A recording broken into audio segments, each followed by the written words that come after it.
Hello and welcome to WhatKeepsYouAwake.tv. It's time again to dive into the hustles, the hurdles, and the highs that keep small business leaders up at night.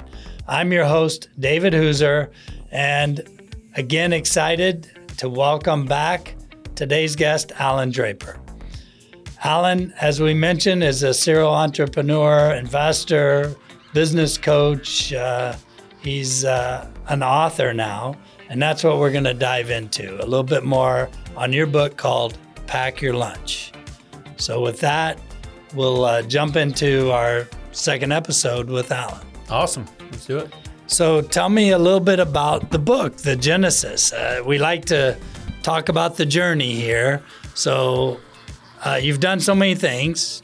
What prompted you, motivated you, encouraged you to write a book about what you've done? So I think in the beginning, I was going through and trying to learn what was required to build a successful business. Okay. And I was shocked by what sacrifices were required and which ones weren't.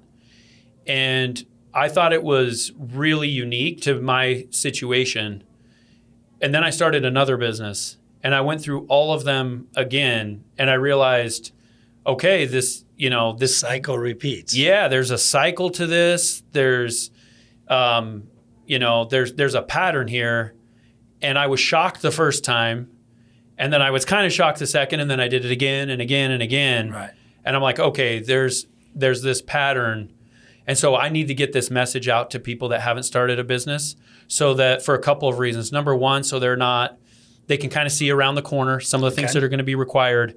But then also so that they know that they're not screwing up, that they're not alone, right, that what they're going through is normal, and that they need to just kind of keep pushing and they'll eventually make it. Okay. And so how do you break out the book? It's what are the key topics that you cover? Yeah. So in the introduction, I talk a lot about identifying what the things are in your life that you want to prioritize. Okay. What are those things? How do you get those categories that matter to you? And you give examples. I give specific examples from my life. Right. And then I invite the reader, hey, use my story not to think about me, but to put them into your life. Okay. And how you can identify your categories and what matters to you, because that's how we're going to make decisions about what to actually sacrifice. Okay. Because that's exactly what the book is about. It's about sacrificing what's required without sacrificing what matters most. Okay, got it. And the reason why is because I had things backward early on. I was sacrificing the wrong things.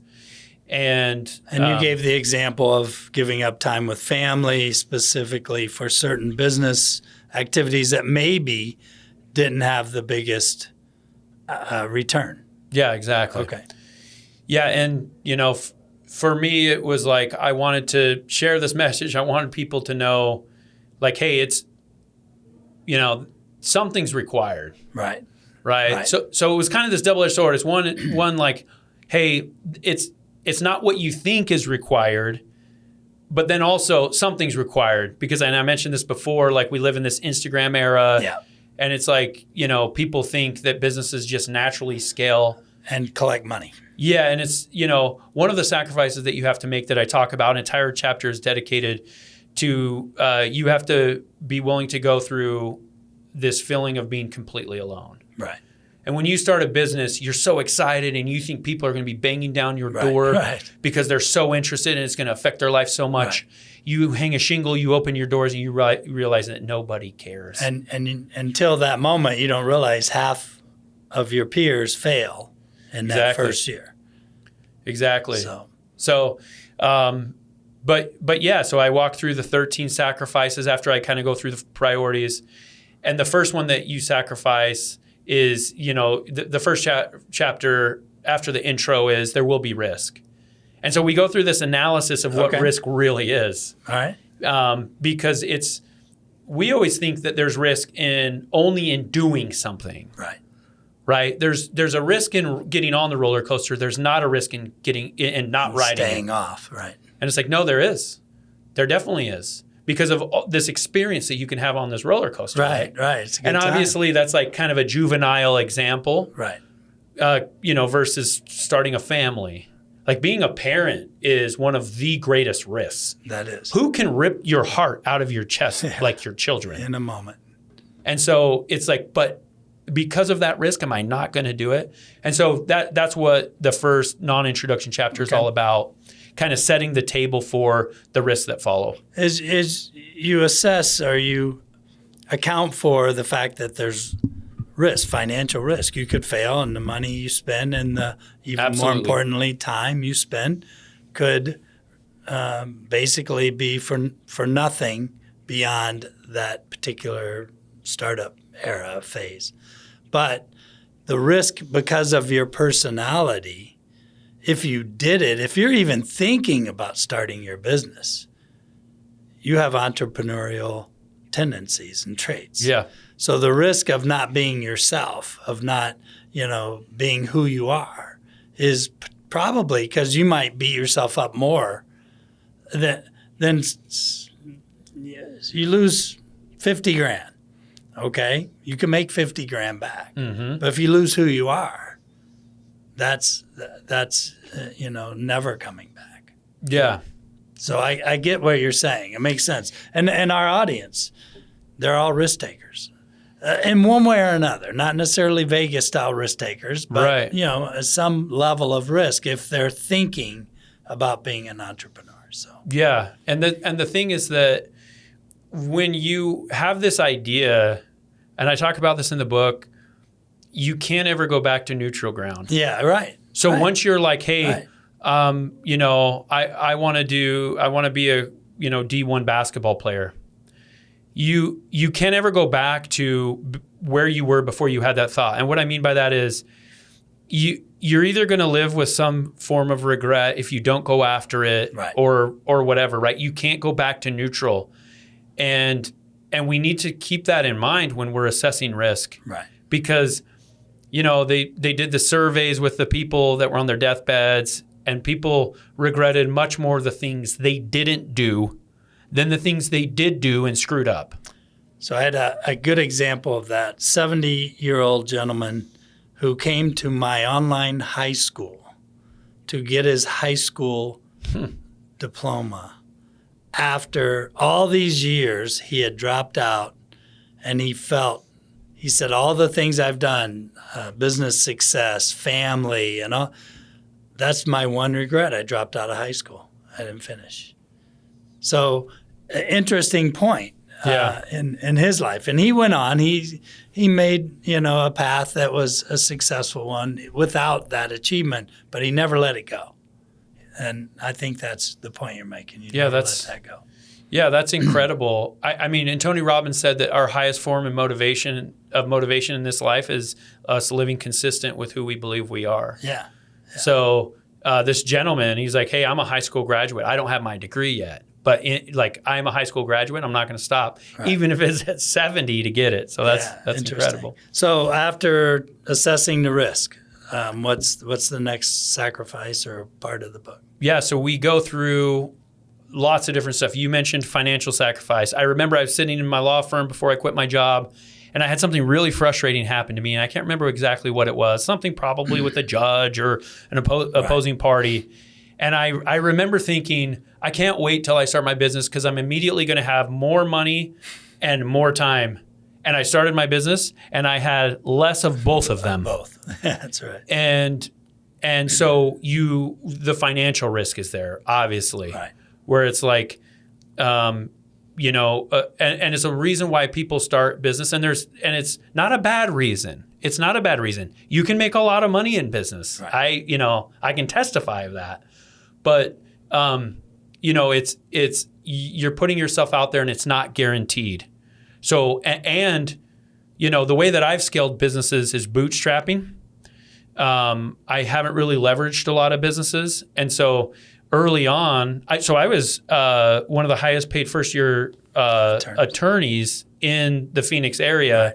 And then I go from that to paying myself $24,000 a year, living off savings so that every dollar I could invest back into my company. Right. So that's the sacrifice I talk about. I talk about how your relationships are going to change. This one really surprised me because when I started to have a little bit of success, I realized that some people that were really close to me actively rooted against me because it made them uncomfortable. Because they felt like I was leaving them behind when it wasn't about them at all. Right.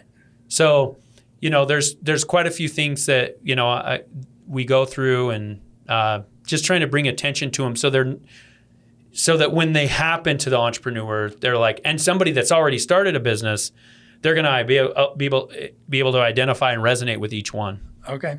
So you go in the book, it's again called Pack Your Lunch. Right. So that basically means get ready. That's exactly what it means. So the idea with the title was, I wanted there to be something like, hey, and the analogy throughout the book is you can either pack your lunch or you can buy fast food, right? You can either prepare yourself, know what's coming, do something that's a little more healthy that protects other areas of your life. And or I can just, on a whim, just swing by something, the drive-through, and it costs, it's dirt cheap to do that, but there's things that you sacrifice. There's, like you said, your health, your weight, your metabolism, your everything. So without that base, you're sacrificing something, and probably the energy level that you can direct at your company, your family, so all those things. It makes sense. Absolutely. Sense. When did you start the book?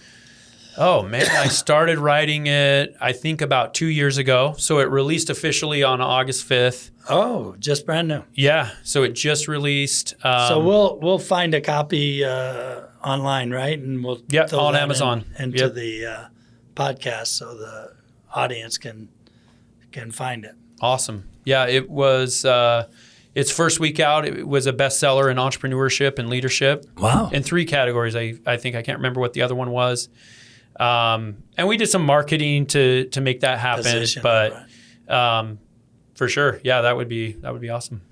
And then, so it took you 2 years. What's the most memorable, thing about the process? Because it's basically a project. You started from start to finish. You published. You're now a published author amongst all the other things that you've accomplished. So, what's the most memorable about the book? How'd you get? Who really motivated you, or what motivated you to write the book? It was just this message, right? I feel like I have something to say, and it will be financially a net loss for me, for sure, for the amount of time that I put into it. Right. But, I thought I was going to have that moment when I had the book in my hands for the first time. And it was cool, but I hadn't written anything in the book for probably like 7 to 8 months prior to that. So it wasn't that moment. That's what I thought my moment was going to be. What your moment would be, right? My real moment was when it was formatted and I was doing the first rounds of edits. So you go through like 10 editing rounds. Okay. And I was going through the first round of editing, and I read the introduction and I read my story. And it's like, and it's not going to hit anybody like it hit me. Like but you. that was my moment when I'm like, because I hadn't viewed the introduction and that setup for what the purpose of the book was for probably 10 or 11 months. Gotcha. And so there was some of me that forgot about it. It's like, hey, I have a story that I think resonates with people that are trying to build businesses. Okay. Well, we're glad that you're sharing it with our audience. Thank you very much for that. And then will there be a sequel? See anything coming? Any motivation, inspiration coming to do more? So if you ever question whether I'm a true entrepreneur, I am pivoting, and I'm getting into talking more about money. So there's a lot of people, especially that I grew up with, that live paycheck to paycheck. Yeah. And I am really passionate about helping those people find that are really interested in building wealth, showing them what I learned along the path. So over the last 20 years, I've read over 100 books about building personal wealth. Okay. And I distilled 10 laws. I noticed books from the early 1900s would say these similar things to books in the 2000s. And I realized that there are laws that govern the financial world, just like there are laws that govern our physical world. If I go to the top of this building and lean over and drop a pencil, where it's not going to go up, it's not going to go sideways, it's going down. And so I created these or distilled these 10 laws. And so for the next 20 years of my life, I'm going to be preaching these 10 laws to help people build wealth. Hopefully you do one targeted at our kids, because that's really where we need to implant that kind of thought, which we don't.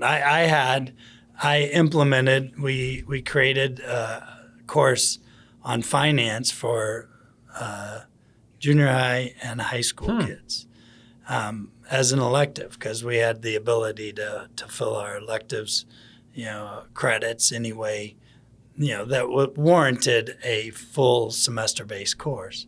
But yeah, I think that's where we let our kids down, is we don't introduce them just to those simple rules of finance. Oh, 100%. It's funny because talking about money is a little like talking about sex. It's like kind of taboo. Yeah, it's kind of one of those emotional, somebody says money and they're like, my parents, they never, ever talked about money. They never taught me anything about money. No. And, all I remember my dad saying was, I don't have two nickels to rub together. And I got in the point in my mid-20s where I'm like, my entire life I've taken financial advice from somebody who self-proclaimed to not have two nickels to rub together. And I think there was some guilt there because I'm like, he's my father. Well, how could I talk about him like this? And it's like, well, no, he taught me all these other things. But I'm not going to base my pattern of living financially after somebody that was always broke. Right. And so anyway, I'm really passionate about this. From the sources that give you, those exactly those nuggets. Because my father was, it's interesting because I could always get what I wanted financially. I go ask Dad, he'd say no, go to work, get a job. Go ask Mom. She goes, okay, but don't tell your dad. Exactly. So anyway, well, I appreciate you kind of going a little deeper into the book. So again, Pack Your Lunch. Yep. How's it being released? Is it all on Amazon? Written online? Yep. So there's an ebook version and a hard copy, and an audiobook is coming soon. Audio for me. All Yep. right. Well, I'll do the audio. In the meantime, we'll share the book here and look forward to getting my audio copy. Awesome. Yes. I used to read, and then my eyes decided that they were older than my mind. Yeah. How that goes. Well, again, thanks for joining us on this additional episode with Allan. And remember to write a review, like us on whatever podcast platform you consume our podcast on, and tell a friend to join a future episode. Take care.